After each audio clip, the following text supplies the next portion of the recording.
레위기 1장 1절에서 17절 말씀입니다. 여호와께서 회막에서 모세를 부르시고 그에게 말씀하여 이르시되 이스라엘 자손에게 말하여 이르라. 너희 중에 누구든지 여호와께 예물을 드리려거든 가축 중에서 소나 양으로 예물을 드릴지니라. 그 예물이 소의 번제이면 흠없는 수컷으로 회막문에서 여호와 앞에 기쁘게 받으시도록 드릴지니라. 그의 번제물의 머리에 안수할지니 그를 위하여 기쁘게 받으심이 되어 그를 위하여 속죄가 될 것이라.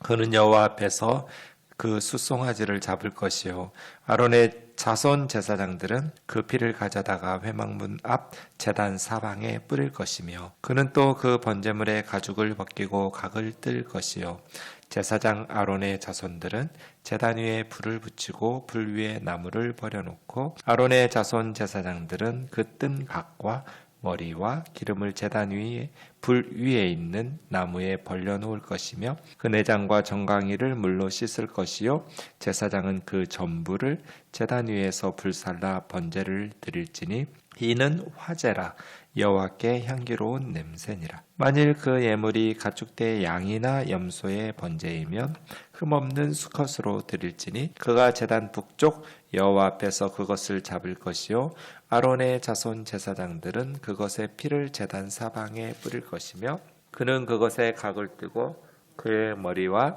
그것의 기름을 베어낼 것이요 제사장은 그것을 다 제단 위에 불 위에 있는 나무 위에 벌려놓을 것이며 그 내장과 즉 그 정강이를 물로 씻을 것이요 제사장은 그 전부를 가져다가 제단 위에서 불살라 번제를 드릴지니 이는 화제라 여호와께 향기로운 냄새니라. 만일 여호와께 드리는 예물이 새의 번제이면 산비둘기나 집비둘기 새끼로 예물을 드릴 것이요 제사장은 그것을 제단으로 가져가다가 그것의 머리를 비틀어 끊고 제단 위에서 불사르고 피는 제단 곁에 흘릴 것이며 그것의 모이 주머니와 그 더러운 것은 제거하여 제단 동쪽 재 버리는 곳에 던지고 가지요. 또 그 날개 자리에서 몸을 찢되 아주 찢지 말고 제사장이 그것을 제단 위에 불 위에 있는 나무 위에 불살라 번제를 드릴지니 이는 화제라 여호와께 향기로운 냄새니라.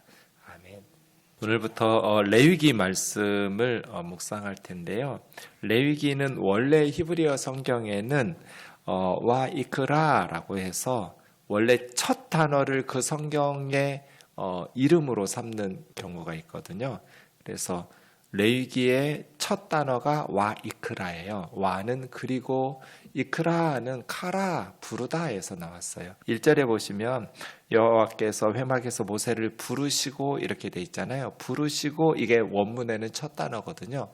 그리고 부르셨다. 와이크라. 이게 원래 레위기 성경 이름인데 구약 히브리어 성경을 그리스 말로 헬라어로 이게 이제 최초 성경 번역인데요. 성경을 번역한 것을 70명이 번역했다고 해서 70인 번역, 70인 역, 70인 경, septuagint라고 불러요.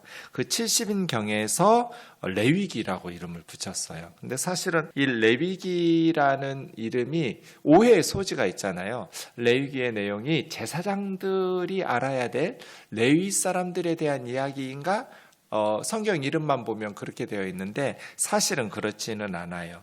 레위인에 관한 성경이라는 오해는 이 성경 레위기라고 부르기 때문에 이렇게 당연히 발생할 수 있는데 사실은 이스라엘 사람들은 태어나서 3살이 되면 레위기부터 가르쳐요.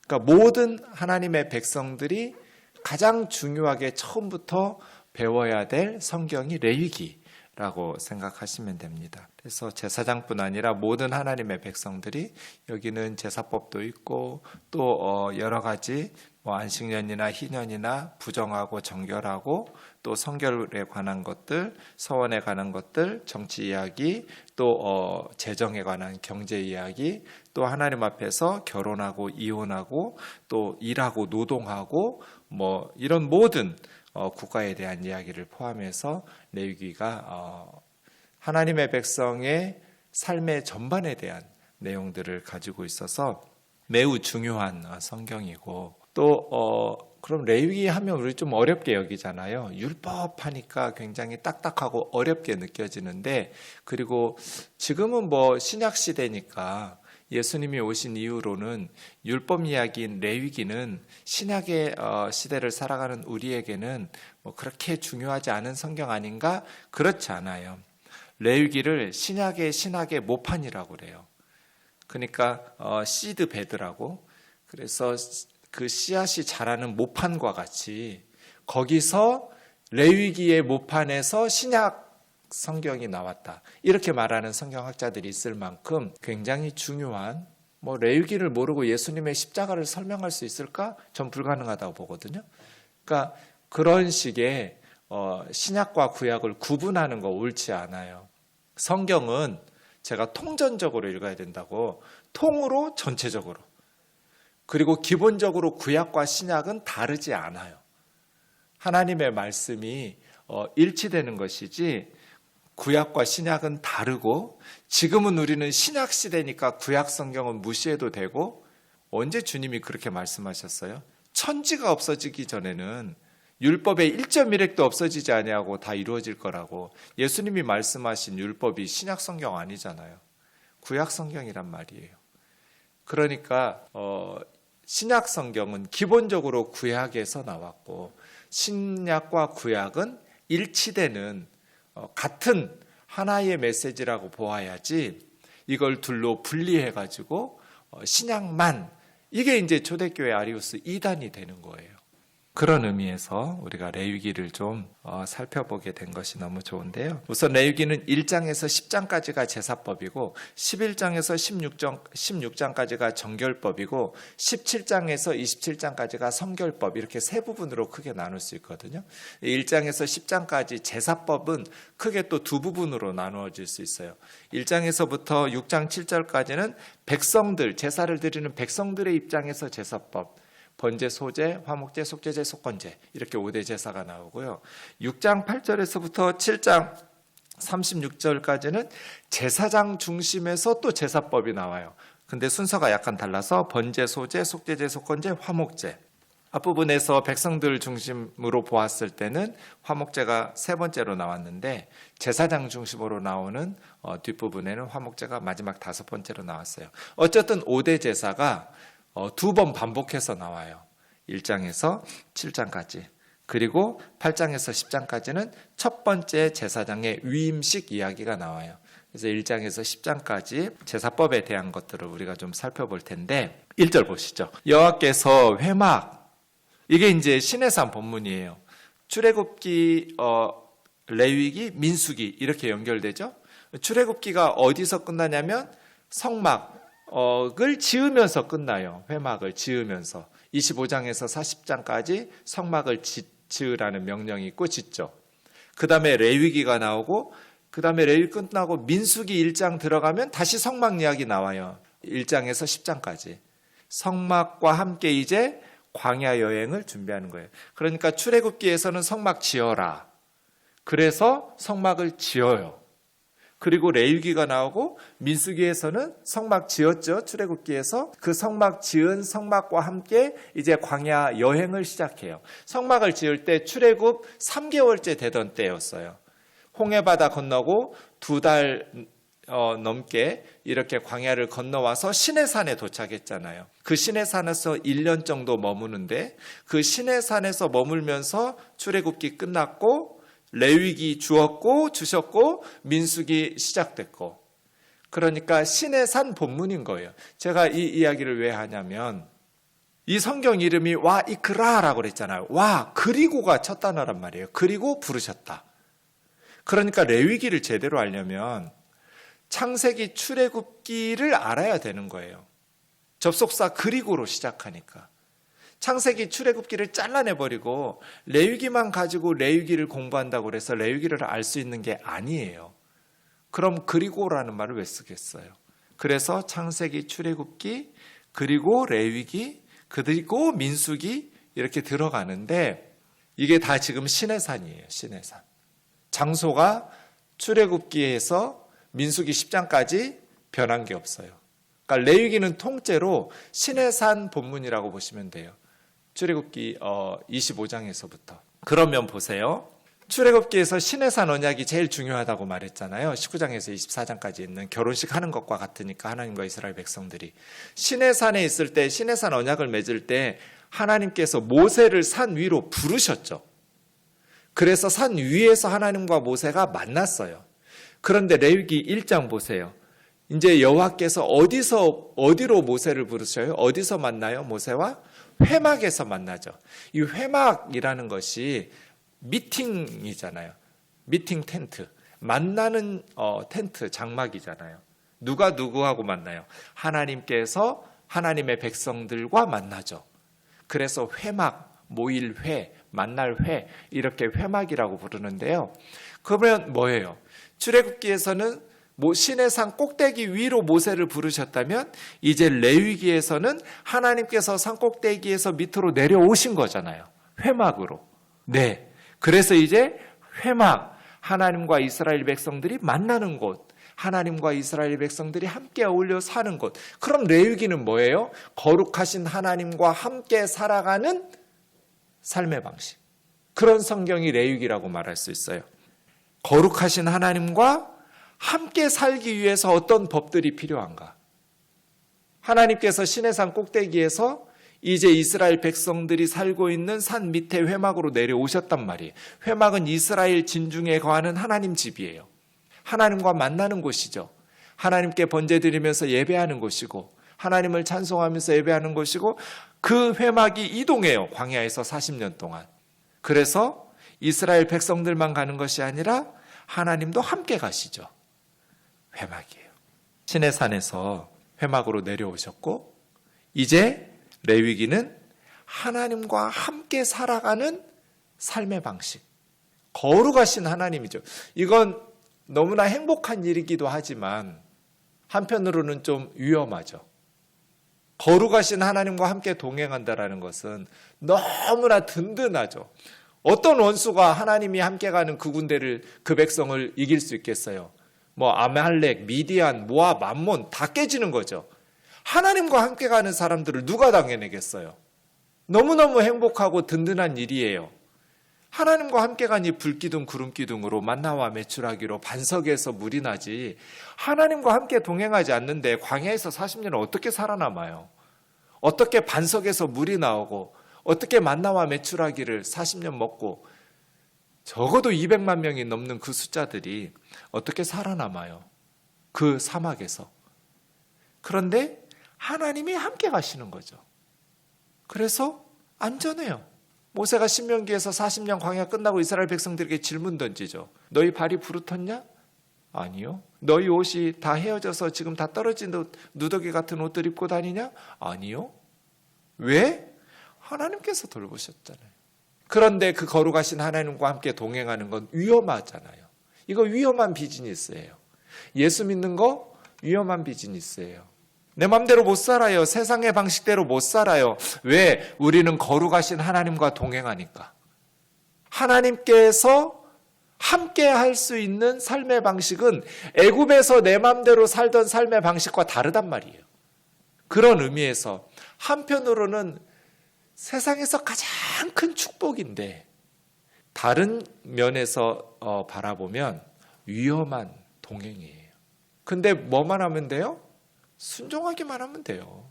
하나님 말씀하신 대로만 살면 돼요. 전방의 군인들 절대로 지뢰 안 밟아요. 가라는 길로만 다니면 절대로 지뢰를 밟을 일이 없어요. 그런데 불순종하니까 더 빨리 덜 고생하고 지름길로 가려다가 지뢰 밟는 거잖아요. 하나님이 말씀하신 대로만 가면 축복만 있어요. 든든하기만 해요. 불안할 필요도 없어요. 하나님은 겁나 좋은 분이거든요. 자기 아들을 십자가에 내어주실 만큼 우리를 사랑하시는 분이에요. 우리를 죽이시고 심판하시려고 왔으면 뭐하러 시내산에서 내려오시고 뭐하러 동행하시겠어요. 근데 우리가 어리석게 불순종하고 고집 피우기 때문이잖아요. 이스라엘 자손에게 이르라 2절이요. 너희 중에 누구든지 이제 번제 이야기하는데 너희 중에 누구든지예요. 누구든지라고 말한 게 아담이거든요. 사람이라고 번역된 게 세 단어예요. 아담, 네페시, 이샤 이거예요. 아담은 고유명사로 하면 아담과 하와의 남편 아담이고 보통 명사가 되면 그냥 사람이란 뜻이에요. 여기에 쓰인. 여기서 사람이라고 말할 때는 남자와 여자를 포함해요. 그냥 누구나. 네페시는 영혼이라는 뜻인데 이게 이제 사람이라는 의미로 쓰여요. 이것도 남자 여자 구분 없어요. 그런데 이쉬 하면 남자예요. 그것도 사람으로 번역하기도 해요. 이샤 하면 여자고요. 여기는 너희 중에 누구든지 할 때 이쉬 남자가가 아니에요. 남자는 누구든지가 아니라 아담이에요. 아담. 그러면 남녀노소 누구든지예요. 누구든지. 여자는 배제시키지 않아요. 아무런 조건이 없어요. 뭐만 있으면 돼요? 마음만 있으면 돼요. 에이 목사님 어떻게 마음만 있으면 돼요. 번제를 드리는데 돈도 있어야지. 아니요. 가난해도 괜찮아요. 이제 재물의 종류에 따라서 세 가지로 나누어요. 3절에서부터 9절까지 소죠. 3절에 보면 그 예물이 소의 번제이면 10절에 보시면 그 예물이 양이나 염소의 번제이면 그리고 14절에 보시면 드리는 예물이 새의 번제이면 그래서 새 본문으로 나누어져 있어요. 드리는 예물의 종류에 따라서 소일 때 제일 비싼 거죠. 양이나 염소일 때 그 다음 새일 때 가난해도 드릴 수 있다는 것이 새로 번제 드리면 돼요. 새 어미도 아니에요. 산비둘기 집비둘기 새끼로 드리면 돼요. 그리고 똑같은 방식으로 되어 있어요. 제물의 조건 그 다음에 그 제물로 번제 드리는 예식의 절차.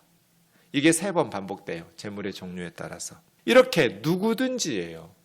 그러니까 하나님 앞에 번제 드리고 싶은 마음이 있으면 누구든지 번제를 드려라 인데요. 번제라는 것은 불로 태워서 바치는 것 같지만 그거는 화제라는 단어예요. 9절에 보면 이는 화제라 여호와께 향기로운 냄새니라. 이게 불로 태워서 바친다는 제사 화제예요. 불화자니까요. 이 말이 똑같이 반복돼요. 13절에도 이는 화제라 여호와께 향기로운 냄새니라. 마지막 17절에도 이는 화제라 여호와께 향기로운 냄새니라. 그래서 불살라서 바친다라는 단어는 화제라고 번역했고요. 번제라는 것도 불사르는 것 같지만 사실은 번제라고 번역된 올라라는 말은 모든 것을 태워 바치는. 그래서 제가 늘 번제 이야기할 때 이장희의 노래를 부르잖아요. 나 그대에게 모두 드리리. 이게 번제예요. 올라. 홀 번트 오퍼링. 모든 것을 태워서 바치는 제사. 번제는 둘로 나뉘는데 하나는 제사장이 아침 저녁으로 날마다 드리는 상번제가 있어요. 항상 상자잖아요. 제사장이 회막에서 아침에 한 번, 저녁에 한 번 항상 드리는 번제, 상번제. 그리고 백성들이 일반적으로 드리는 번제가 또 있죠. 이렇게 두 부분으로 나눌 수 있고요. 번제를 드리고자 할 때는 이게 이제 예물이라고 2절에서 말했거든요. 이 예물이 고르반이에요. 고르반. 코르반이라는 것은 카라브라는 말이 가까이 나오다거든요. 접근하다, 가까이 오다. 그게 이제 명사가 돼서 고르반이 되면 예수님 고르반 논쟁하신 적도 있는데 고르반 하면 선물이란 뜻이에요. 예물. 하나님께 드리는 선물. 뭐 번제만 고르반 아니에요. 뭐 다른 제사들도 다 하나님 앞에 드리는 선물일 때 예물 고르반이라는 거죠. 번제는 죄와 관련 있어서 드릴 수도 있고 죄와 관련 없이 드릴 수도 있어요. 죄와 관련 있을 때는 내 죄를 죄 때문에 다 태워서 바치는, 또 그 죄를 용서해 주신 것에 대한 감사로 바치는, 또 죄와 상관없이 그냥 하나님 앞에 헌신하고 드리고 싶을 때 번제 드려도 돼요. 우리가 죄와 관련이 있어서 나의 모든 것을 태워 바친다라고 할 때 이건 우리가 할 수는 없죠. 예수님이 하시는 거죠. 예수님이 우리 대신 하나님 앞에 우리 죄 때문에 다 온전히 불살라 바치는 십자가의 사건을 번제로 드렸다라고 말할 수도 있어요. 어쨌든 번제는 모든 것을 다 태워서 바쳐요. 다른 제사들은 그렇지 않아요. 소일 때 좀 볼까요? 3절. 소일 때 제물의 조건은 흠없는 수컷. 하나님 앞에 드릴 때는 가장 귀한 것으로 드려야지 쓰다 남는 거 드리는 거 아니에요. 흠 없는. 수컷은 이제 암컷은 새끼를 낳아야 되니까 암컷보다 수컷으로 바치는데 회막문에서 여 앞에서 기쁘게 받으시도록 드려라. 회막문에서는 이제 성막 문에서 번제단 사이 요 영역이에요. 거기까지만 일반 백성들이 들어갈 수 있어요. 성막 안에 회막 문으로 들어가서 동쪽에 있죠. 해 뜨는 쪽에 거기 가면 마당에서 번제단, 물두멍 하고 성막이 나오죠. 기억하시죠? 출애굽기에서. 네, 마당에 그 문 들어가서 번제단까지 여기에서 제사 드리고 일반 백성들은 거기까지만 들어가요. 그 넘어서 이제 물두멍 성막 안으로 들어가는 건 제사장들만 들어가요. 그러니까 일반 백성들은 회막문으로 들어와서 번제단까지 그 사이에서 일을 하는 것이고요. 그렇게 제물의 조건 4절에서부터는 이제 예식 절차를 말해요. 첫 번째로 그 소를 가져다가 번제물의 머리에 안수해야 돼요. 사마크라는 이 안수라는 것은 힘있게 누르는 거예요. 이거 왜 하겠어요? 동일시하는 거죠.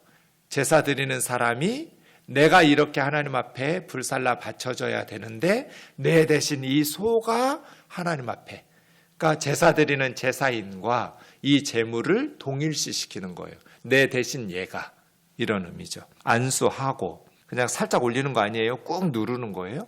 그 다음 5절 여호와 앞에서 수송아지를 잡을 텐데 누가 잡아요? 그는이 누구예요? 4절의 그는, 5절의 그는, 6절 다 그는은 제사 드리는 제사인이에요. 그러니까 옛날에 제가 주일학교 다닐 때는 구약시대의 제사장은 백정들 같이 제물을 잡는 일이다, 주로 하는 일이.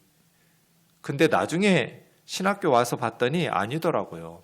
제사장이 제물을 잡는 게 아니고 제사 드리는 사람, 제사인, 예배자가 잡고 뭐 껍질 벗기고 각 뜨고 다 하는 거예요.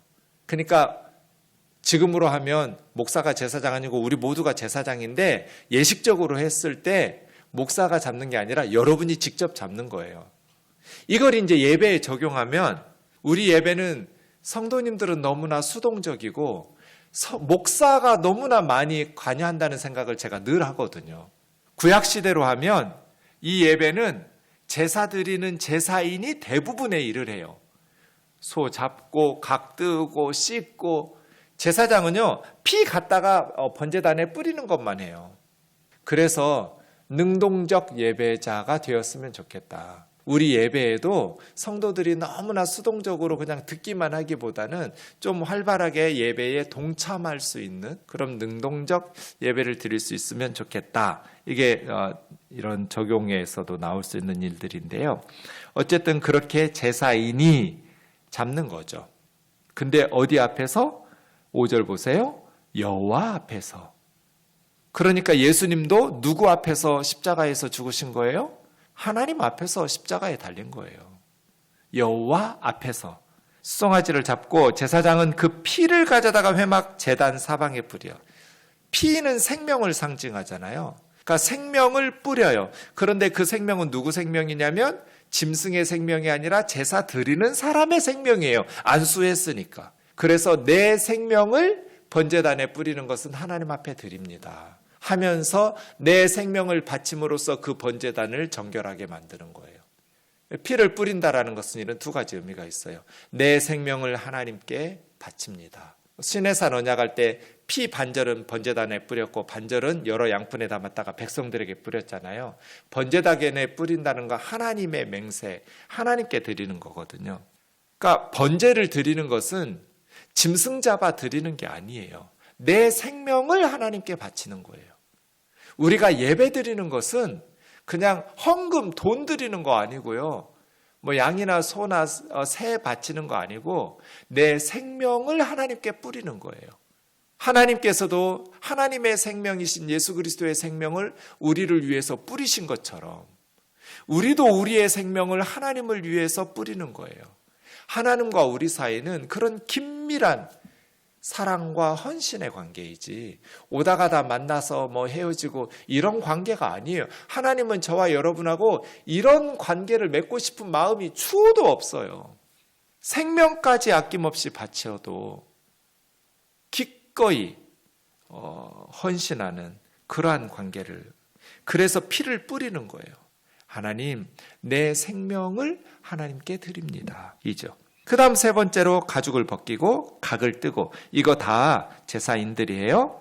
제사장은 이제 불을 붙이고 불 위에 나무를 벌려놓고 모든 것, 9절 보세요. 그 전부를 제단 위에 불살라 바쳐요. 똑같아요. 네.